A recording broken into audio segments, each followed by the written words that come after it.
Roman silver can be incredible. Here are some from my collection.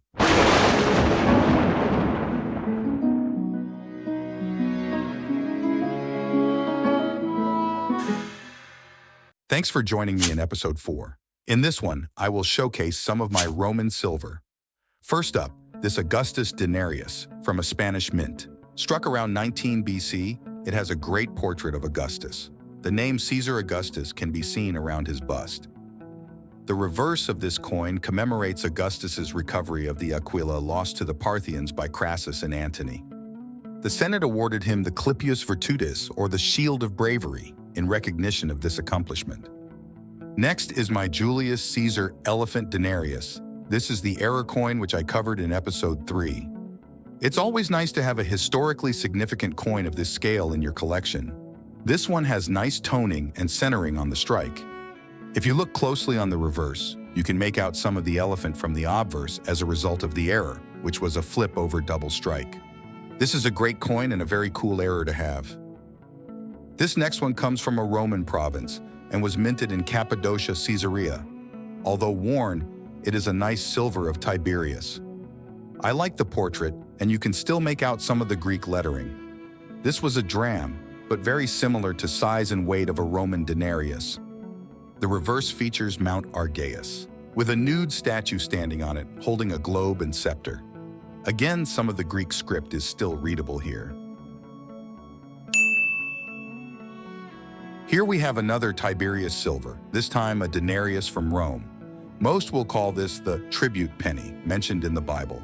Scholars agree this may have been the type shown to Jesus when he made his "Render unto Caesar" speech. Although the portrait is excellent in my opinion, this is a budget example. Just have a look at the reverse. Very worn, but still a nice historical type to add to the collection. It is believed the female figure on the throne is supposed to be Livia, Tiberius's mother and wife to Augustus.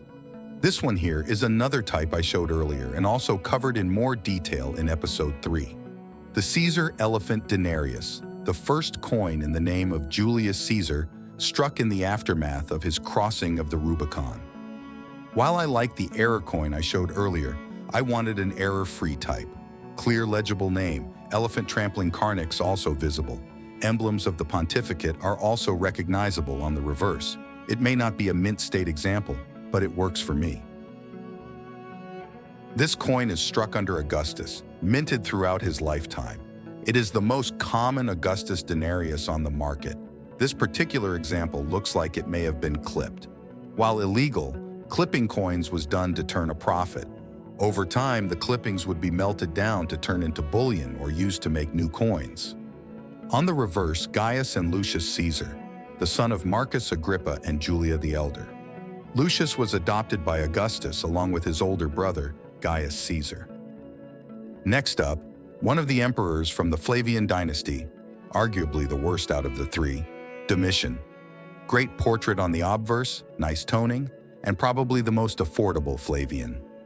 The reverse also features Domitian's favorite deity, which was Minerva, the virgin goddess. Collecting the Flavian set in silver is also very popular and easy to complete. However, I have not completed this yet, at least in silver. I do have a bronze set, but I will save that for another episode.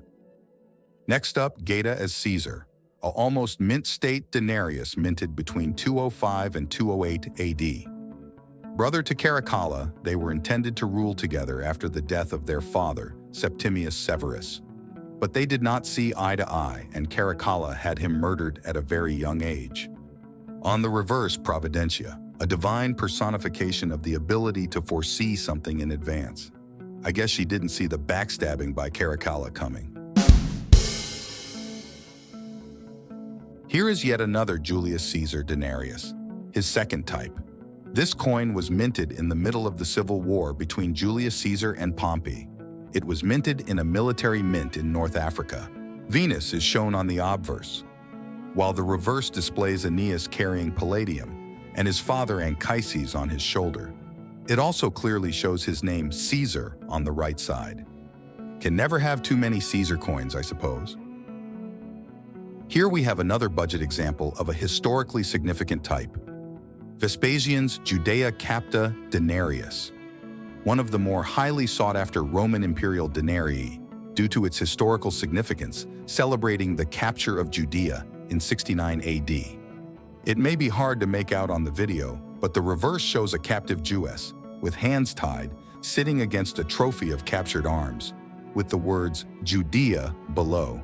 While not the greatest example, it is historically important, and they can get pricey in good condition. For now, I don't have any plans to upgrade. This coin here is very cool.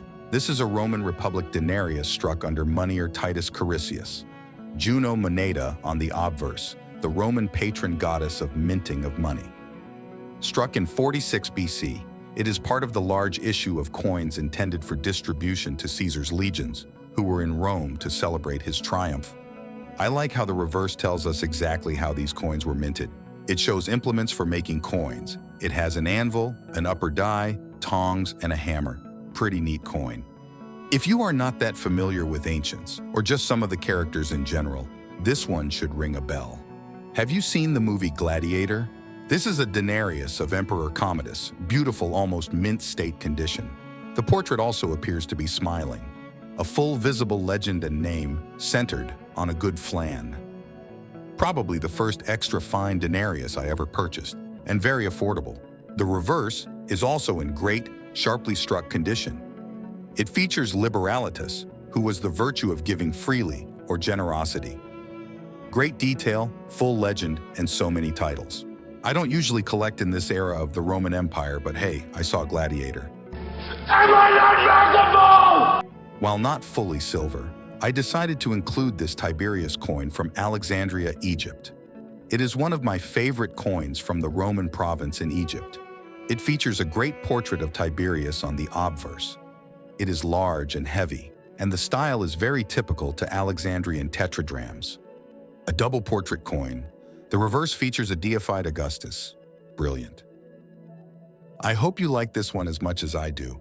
It is a recent purchase and not a common coin. This one is another 2nd century denarius, this time of Maximinus Thrax. Another close to mint state coin. It looks like it was struck yesterday. I like the bold portrait and the mighty chin on this one. A high-ranking commander, the Pannonian army elected him as emperor after the assassination of Severus Alexander. As with the Geta denarius from earlier, the reverse on this coin also features Providentia, just a bit different in style and design. A decent strike and fine detail. However, the obverse is much better in my opinion. 2nd century coinage is typically affordable in extra fine condition. Moving on, we have another excellent example of an extra fine denarius. This is Hadrian, a popular emperor to collect. Once again, a fantastic portrait, well-centered, and a bold expression. This is the Salus denarius, a Roman goddess of safety and well-being. Hadrian is part of the 5 good emperors. Collectors love to complete this set, which is not extremely difficult. The reverse is very cool. It features Salus feeding a snake from a patera. I especially like the design. The snake looks like it has a hood, like a cobra. Hadrian's coinage is plentiful in all conditions, but due to his popularity, the higher grade coins do fetch a high price. However, there are lots of great worn examples on the market as well. This one right here is worn and circulated, but not extremely. This is a Septimius Severus denarius, and more of a scarcer type. I bought this one for the beard. I think stylistically it is excellent, as most of his coinage is. Popular with collectors with loads of different varieties. The reverse has a cool Hercules, holding a club, with a lion skin draped over his arm.